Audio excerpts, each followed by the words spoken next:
Mas, Baalbek, se houvesse um exemplo, um sítio arqueológico na Terra que comprovasse a existência de uma civilização antiga e avançada perdida, seria esse exemplo. Baalbek sempre pareceu impossível. Pedras do tamanho de vagões de trem empilhadas em uma colina no Líbano. Encaixadas tão firmemente que nem mesmo um cartão fino consegue passar entre elas. Este é o verdadeiro mistério de Baalbek. Como essas pedras chegaram lá? Por que foram colocadas ali? E especificamente, como foram transportadas para esse local? Durante anos, as pessoas culparam gigantes construtores, perdidos e até mesmo extraterrestres. Mas quando a IA analisou o local camada por camada, a verdade finalmente veio à tona, clara, inegável e muito mais perturbadora do que qualquer mito. Dentro das ruínas gigantescas de Baalbek. No alto do Vale do Beaa, no leste do Líbano, há uma colina onde o senso comum começa a se desfazer. Uma cidade moderna e tranquila se estende ao redor dela. Carros circulam por ruas estreitas e fazendas se espalham por um dos vales mais férteis do país. Logo acima, a vida cotidiana se desenrola em uma plataforma de pedra e um conjunto de templos que outrora atraíram pessoas de todo o mundo romano. As ruínas erguem-se num planalto a mais de 1.160 metros acima do nível do mar, cerca de 65 quilômetros a nordeste de Beirute, entre duas longas cadeias montanhosas que funcionam como muralhas ao redor do vale. Pessoas habitam esta colina e as terras ao seu redor há milhares de anos. As primeiras aldeias agrícolas surgiram aqui devido à disponibilidade de água proveniente de nascentes e do degelo das montanhas próximas, e também porque o vale se situava numa rota natural entre a costa e o interior profundo do Oriente Médio. Com o tempo, o local ganhou um deus local, depois um grupo de deuses, e o topo da colina tornou-se um local sagrado. Nos períodos helenístico e romano, a cidade ficou conhecida como Heliopolis, a cidade do sol. Associa-se a um poderoso deus celeste que combinava ideias locais e romanas. Quando Roma assumiu o controle, não se limitou a adicionar um pequeno santuário.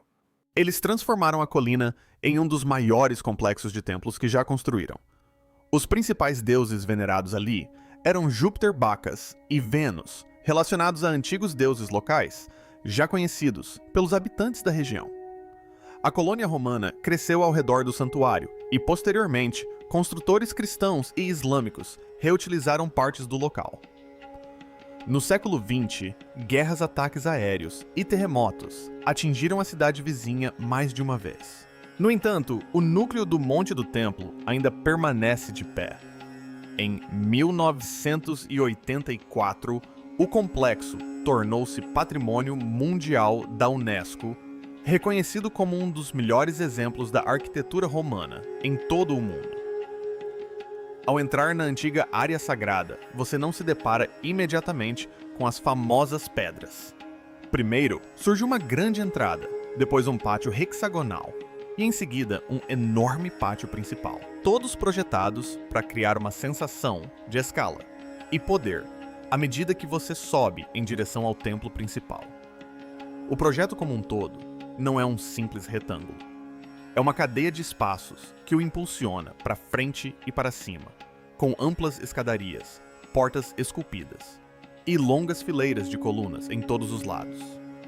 Mesmo hoje, com grande parte da estrutura em ruínas, é possível sentir como ela foi concebida para impressionar qualquer um que subisse aqueles degraus. No extremo oposto desse grande pátio, outrora, se erguia o Templo de Júpiter, o edifício principal da colina. Ele se elevava sobre uma alta plataforma de pedra. Então, eu tinha muitas dúvidas antes de vir para o local. Já visitei tantos outros sítios arqueológicos ao redor do mundo. Sabe, eu vi algumas pedras enormes e uma espécie de base gigante que elevava o templo vários metros acima do resto do pátio. A área ocupada pelo templo era de aproximadamente 88 metros por 44 metros. Ao redor havia um anel com 54 colunas coríntias maciças. Cada coluna tinha cerca de 65 pés de altura e mais de 8 pés de espessura, algumas das mais altas, já usadas em um templo clássico. Vigas de pedra, pesando dezenas de toneladas, repousavam sobre o topo dessas colunas a aproximadamente 18 metros do piso do pátio. Só isso já tornaria o local extremo para os padrões romanos. Mas o verdadeiro choque está sob e atrás desse templo. No lado oeste da plataforma, formando parte do muro de contenção, que mantém toda a estrutura no lugar, há uma fileira de 3 blocos gigantes de calcário dispostos lado a lado. Essas são as famosas pedras, que muitas pessoas agora chamam de trilatão. Cada bloco tem cerca de 19 metros de comprimento, aproximadamente 4 metros de altura e cerca de 3 metros de espessura. Estimativas modernas apontam que cada bloco pesa entre 750 e 800 toneladas. Abaixo delas, a próxima fiada da muralha é construída com blocos gigantes comuns com cerca de 10 metros de largura e pesando em torno de 350 toneladas cada. Vistas de baixo, essas 3 estruturas superiores parecem 3 vagões de trem estacionados feitos de rocha maciça, tão encaixados que nem mesmo um cartão de crédito consegue deslizar facilmente entre eles. Não é apenas o tamanho que chama a atenção, mas a forma como estão alinhados, como se alguém tivesse insistido em uma retidão absoluta e um contato perfeito ao longo de toda a face da parede. Se você deixar a colina do templo e caminhar para o sul em direção à base da encosta próxima, chegará à pedreira, que forneceu os materiais para a construção. Ela fica a cerca de 800 metros do complexo principal, escavado na encosta inferior da Cordilheira Antilíbano. Os arqueólogos chamam essa área de pedreira de Hajar al-Hibla, em homenagem ao bloco mais conhecido que ali se encontra. Estudos do sítio arqueológico mostram que não se trata de um buraco aleatório no chão. É uma vasta área de extração que abrange muitos hectares, com diversas zonas de trabalho, onde as equipes romanas extraíam camada após camada de pedra. O fundo da pedreira inclina-se suavemente para noroeste a cerca de 15 graus e situa-se ligeiramente em cima do pódio do templo. Um detalhe que será importante quando se começar a pensar em como as pedras seriam transportadas. Bem na extremidade desta pedreira, encontra-se a Pedra da Mulher Grávida, o bloco que dá ao local o seu nome árabe moderno. Trata-se de um bloco único de calcário com cerca de 20 metros de comprimento, aproximadamente 4 metros de altura e 4 metros de largura. Seu peso é estimado em cerca de 1.000 toneladas. Muitos viajantes avistaram essa pedra muito antes de o local ser devidamente estudado. No final da década de 1990, um segundo bloco gigante foi identificado na mesma pedreira, agora frequentemente chamado de Pedra do Sul. Este é ligeiramente mais curto, porém um pouco mais grosso e mais alto. Suas dimensões sugerem um peso de aproximadamente 1.240 toneladas, tornando-a ainda mais pesada que a Pedra da Mulher Grávida. Então, no verão de 2014, uma equipe do Instituto Arqueológico Alemão e da Universidade Libanesa limpou mais o fundo da pedreira e encontrou um terceiro bloco, ainda maior logo abaixo e ao lado da famosa pedra. Esta pedra esquecida tem cerca de 19 metros de comprimento, aproximadamente 6 metros de largura e pelo menos 5 metros de altura nas partes que foram medidas com um peso estimado entre 1.600 e 1.700 toneladas. É até onde sabemos hoje o maior bloco de pedra trabalhado já talhado no mundo antigo. A pedreira foi estudada em detalhes pela arqueóloga Janine Abdul-Masih e sua equipe. O trabalho deles mostra que esses gigantes não são objetos isolados deixados por construtores desconhecidos, mas parte de um sistema de extração romano planejado muito maior. A equipe mapeou 4 áreas principais de extração e traçou as faces de corte onde os blocos foram liberados da rocha matriz. Ao redor das grandes pedras, encontraram valas estreitas, onde os trabalhadores haviam escavado em todos os lados, deixando o bloco ainda preso na base. Em alguns lugares, puderam ver marcas, onde rolos haviam sido colocados sob blocos menores, e até mesmo marcas circulares de desgaste na rocha, que correspondem à ação de capitéis.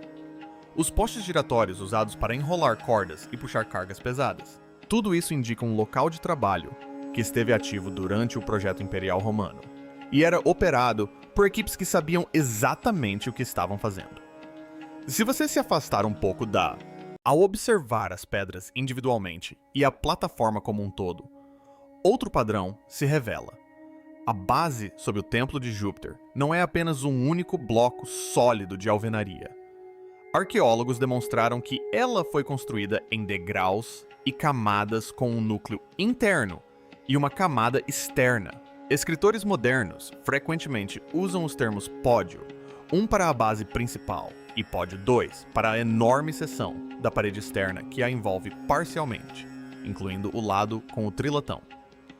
Nas últimas décadas, a forma como vemos Baalbek mudou novamente. Desta vez, devido às novas ferramentas digitais e à inteligência artificial. Equipes de levantamento topográfico utilizaram scanners a laser terrestres, câmeras de alta resolução e drones para capturar o sítio em 3 dimensões, com detalhes de poucos milímetros. Assim como um sistema geoespacial transformou as ruínas em modelos tridimensionais precisos para pesquisa e conservação. Um projeto chamado Baalbek Reborn Temples permite que qualquer pessoa com um telefone ou computador explore uma versão virtual do santuário e da pedreira. Essas digitalizações registram não apenas o tamanho de cada bloco, mas também pequenas movimentações, lascas e padrões de desgaste em suas superfícies. Antes do Templo Romano, existia esta plataforma espacial, que aparentemente era usada por extraterrestres que entravam e saíam do planeta Terra. Esses modelos digitais agora servem de base para grande parte dos trabalhos mais recentes sobre Baalbek. Eles fornecem números exatos para os tamanhos, ângulos e posições das pedras, e capturam a ligação entre a pedreira, o pódio e os templos de uma forma que os esboços antigos jamais conseguiriam. Então, como mover e posicionar pedras desse tamanho sem as máquinas que usamos hoje? A dura realidade sobre a movimentação dessas pedras. Em todo o mundo antigo, não há muitas pedras dessa categoria de peso que tenhamos conhecimento de terem sido de fato movidas. No Egito, as enormes estátuas sentadas, conhecidas como os Colossos de Menon, pesam cerca de 720 toneladas. Cada esculpidas em blocos únicos de arenito e transportadas por mais de 400 metros desde Pedreiras, perto do Cairo moderno, até a margem oeste do Nilo, em Luxor, Jerusalém. Um dos maiores blocos nos túneis da muralha ocidental, a chamada Grande Pedra, tem cerca de 14 metros de comprimento e pesa entre 300 e pouco mais de 500 toneladas. Os grandes obeliscos egípcios e as lajes de cobertura em tumbas reais geralmente pesam entre 200 e 300 toneladas. Os blocos trilíticos de Baalbek são maiores do que todos eles.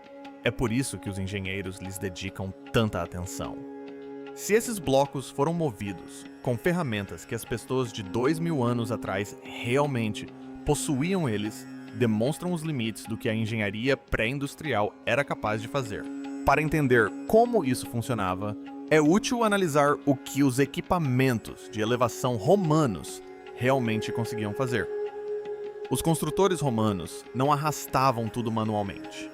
Eles tinham guindastes feitos de estruturas de madeira, cordas e polos. Os modelos menores conseguiam levantar apenas algumas centenas de quilos. Os modelos mais complexos, com muitas polhas, e às vezes grandes rodas movidas à força humana, nas quais os homens entravam, podiam levantar várias toneladas com uma pequena equipe. Para peças muito pesadas, os engenheiros romanos não dependiam de um único guindaste. Eles construíam altas torres de madeira ao redor do objeto que queriam erguer. No próprio Templo de Júpiter, as vigas de pedra, acima das enormes colunas, pesam até cerca de 60 toneladas, e um bloco de canto pesa mais de 100 toneladas. Em Roma, o bloco capitel no topo da coluna de Trajano pesa pouco mais de 50 toneladas. Está a mais de 33 metros de altura. Os pesquisadores acreditam que as equipes içaram cargas como essas, amarrando vários guinchos grandes e postes verticais ao redor da torre e puxando as cordas passo a passo. Isso já é um trabalho intenso, mas os blocos do Trilithon são várias vezes mais pesados do que qualquer um desses içamentos conhecidos. Nenhuma grua romana, por mais polias que tivesse, conseguiria içar 800 toneladas diretamente para o ar com segurança. Isso significa que a principal maneira de manusear pedras dessa magnitude não era pendurá-las em um gancho, mas sim deslizá-las, rolá-las e movê-las muito lentamente, até a posição correta. Em todo o mundo antigo, o conjunto básico de ferramentas para a movimentação de cargas pesadas era muito semelhante. Os construtores colocavam pedras grandes sobre trenós ou estruturas de madeira. Eles assentavam vigas redondas ou trilhos de madeira sob a carga. Eles cobriam o caminho com tábuas pedra britada ou terra compactada para torná-lo plano e firme. Usavam equipes de cordas, às vezes amarradas a grandes postes verticais no chão, que os trabalhadores podiam girar lentamente para puxar a carga.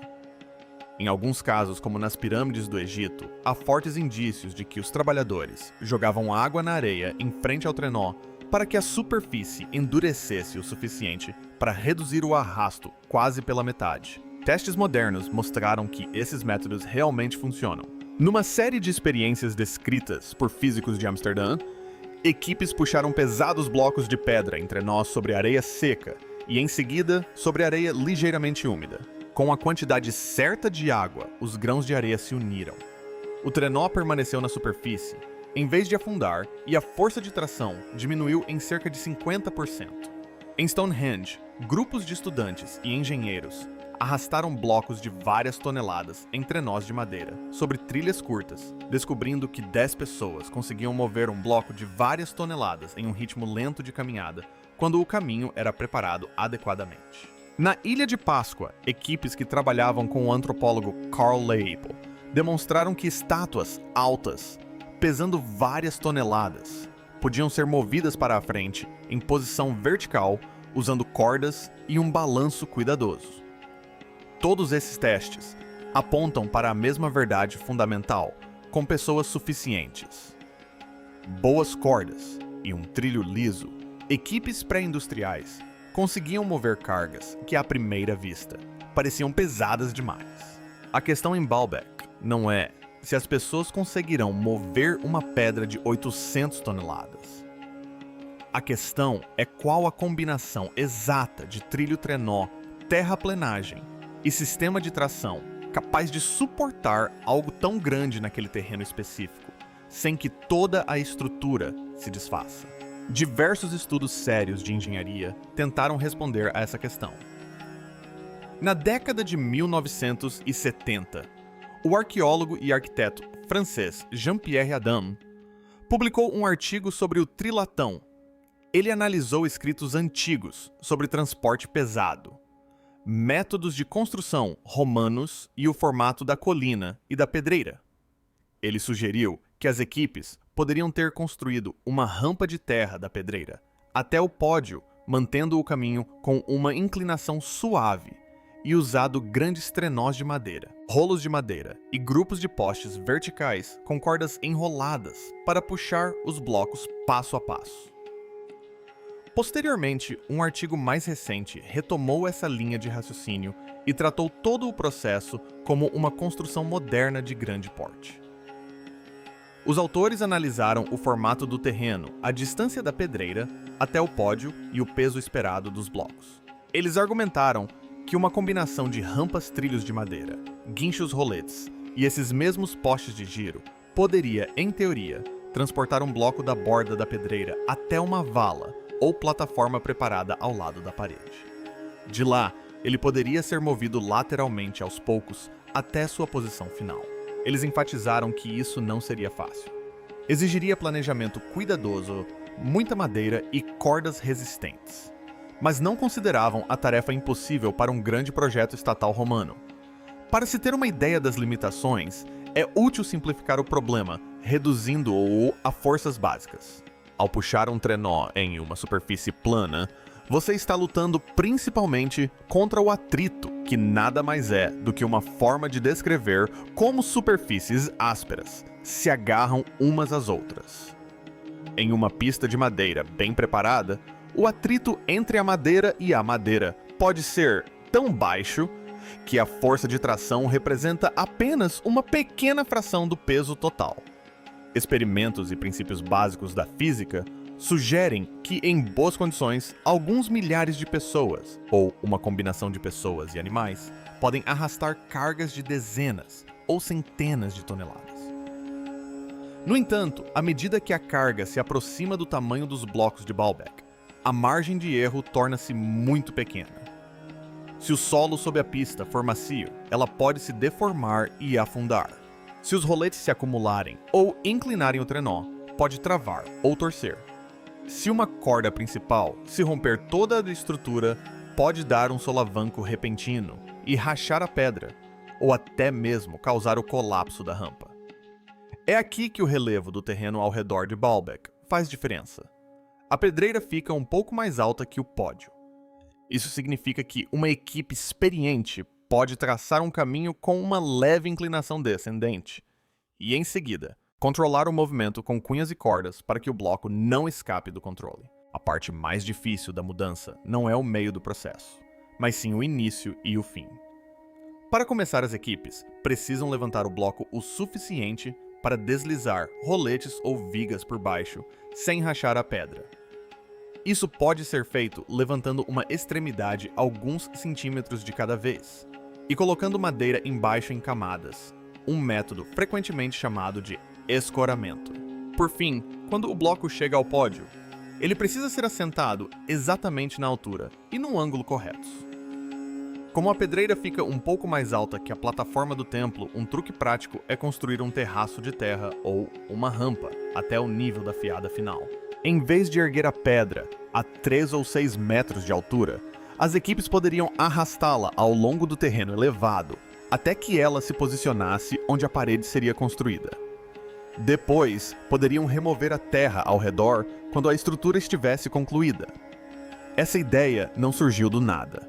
Ela se encaixa com a forma como grandes rampas eram usadas em muitos outros sítios arqueológicos, e com a maneira como os engenheiros romanos já haviam erguido vigas de 70 toneladas em Baalbek e blocos de 50 toneladas na coluna de Trajano. Outro método discutido pelos engenheiros é o de alavancagem lenta. Nessa abordagem, o bloco é aproximado da parede a um nível ligeiramente inferior. Os operários então elevam um dos lados da pedra usando longas vigas de madeira e empilham mais calços por baixo. Eles repetem o processo do outro lado, elevando o bloco aos poucos.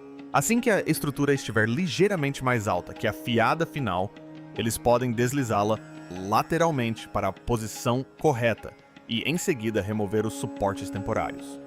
Isso parece simples, mas na escala de Baalbek exigiria vigas enormes, postes grossos, enterrados profundamente no solo, e um controle muito cuidadoso para que o bloco não incline e rache.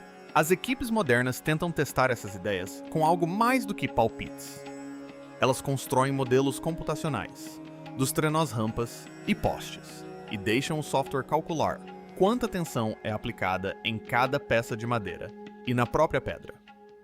Algumas dessas ferramentas agora usam inteligência artificial para pesquisar em diversos layouts diferentes e verificar quais combinações de inclinação, largura da pista e posição das cordas mantêm as tensões dentro de limites seguros.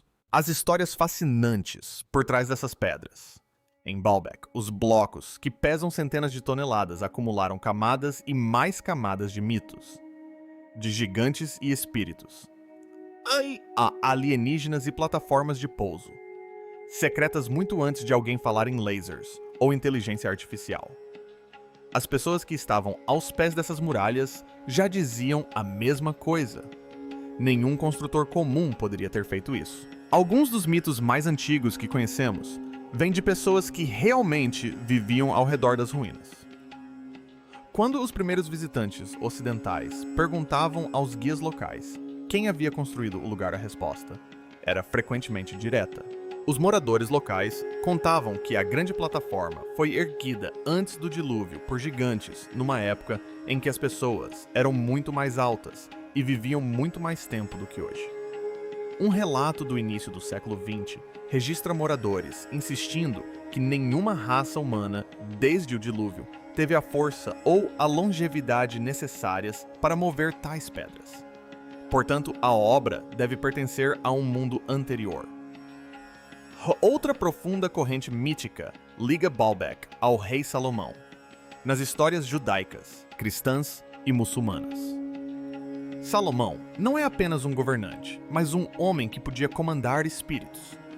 Escritos religiosos posteriores dizem que ele obrigava seres chamados gênios a trabalhar para ele construindo palácios, estátuas e grandes bacias de bronze. Na crença islâmica, os djinns são espíritos invisíveis, capazes de se mover rapidamente, mudar de forma e carregar cargas pesadas.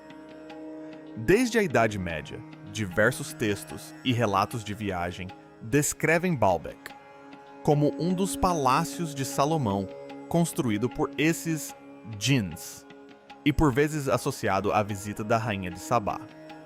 Na pedreira, o bloco gigante conhecido como a Pedra da Mulher Grávida ganhou sua própria história peculiar. Várias lendas tentam explicar esse nome. Uma delas conta que uma mulher grávida prometeu aos habitantes da cidade que conhecia o segredo de como mover a pedra, caso a alimentassem até o parto. Outra versão diz que djinns grávidas receberam a ordem de cortar e mover o bloco. Uma terceira crença diz que as mulheres que tocarem na pedra se tornarão mais férteis. Essas histórias também servem como respostas simples para perguntas incômodas. Se uma pedra desse tamanho ainda permanece meio enterrada e inacabada e sem uso, ela suscita uma questão difícil. Por que o trabalho parou? Uma história sobre uma mulher astuta que enganou a cidade, ou sobre espíritos que se cansaram de sua tarefa, é uma maneira fácil de explicar um projeto abandonado, sem ter que pensar em planejamento ruim da pedreira, pedras rachadas ou ordens vindas de governantes distantes. Com o aumento das viagens europeias nos séculos XVIII e XIX, Baalbek ganhou um novo conjunto de mitos externos. Artistas e escritores passaram pelo Vale do Beqa, esboçaram os templos e escreveram descrições entusiasmadas. Muitos deles se apoiaram na linguagem clássica antiga e chamaram os enormes blocos de ciclópicos, tomando emprestado o nome dos gigantes de um olho só, da mitologia grega, que teriam construído muralhas maciças. Alguns desenharam o pódio como uma espécie de fortaleza fantasma, construída por mãos desconhecidas, com pouca noção de como ele realmente se encaixava na história romana. Esses livros e esboços voltaram para a Europa e a América do Norte e chegaram a pessoas que jamais veriam o Líbano. Na década de 1960, os rumores ressurgiram desta vez no mundo das teorias dos antigos astronautas. Um escritor suíço chamado Erich von Däniken publicou um livro intitulado Eram os Deuses Astronautas, que sugeria que muitos sítios arqueológicos antigos estavam ligados a visitantes extraterrestres. Em seu capítulo sobre Baalbek, ele descreveu um terraço construído com blocos de mais de 20 metros de comprimento e afirmou que algumas pedras pesavam quase 2.000 toneladas, muito mais do que a maioria das estimativas modernas. Ele citou um professor russo que sugeriu que a plataforma poderia ser os restos de um gigantesco aeródromo ou plataforma de lançamento. Essas páginas mudaram a forma como muitas pessoas ouviram falar de Baalbek pela primeira vez. Em vez de lerem sobre deuses romanos e história local, viram fotos do trilito com legendas, perguntando se foguetes já haviam pousado ali. Programas de televisão posteriores copiaram a mesma linguagem. Hoje em dia na internet, essas ideias estão por toda parte. Muitos sites e páginas de redes sociais apresentam Baalbek como prova de uma civilização altamente tecnológica perdida, dizimada por algum desastre restando apenas as pedras. Alguns afirmam que o pódio faz parte de uma rede global de energia alinhada com as pirâmides do Egito, Stonehenge na Inglaterra e templos em Malta, como se o próprio planeta tivesse sido conectado por algum grupo esquecido. Outros dizem que os blocos gigantes só poderiam ter sido cortados com máquinas que usam feixes de calor ou serras perfeitas porque veem superfícies lisas em fotografias de baixa resolução e as confundem com cortes semelhantes a metal polido. Obrigado por assistir. Agora confira os vídeos que aparecem na tela para mais histórias inacreditáveis.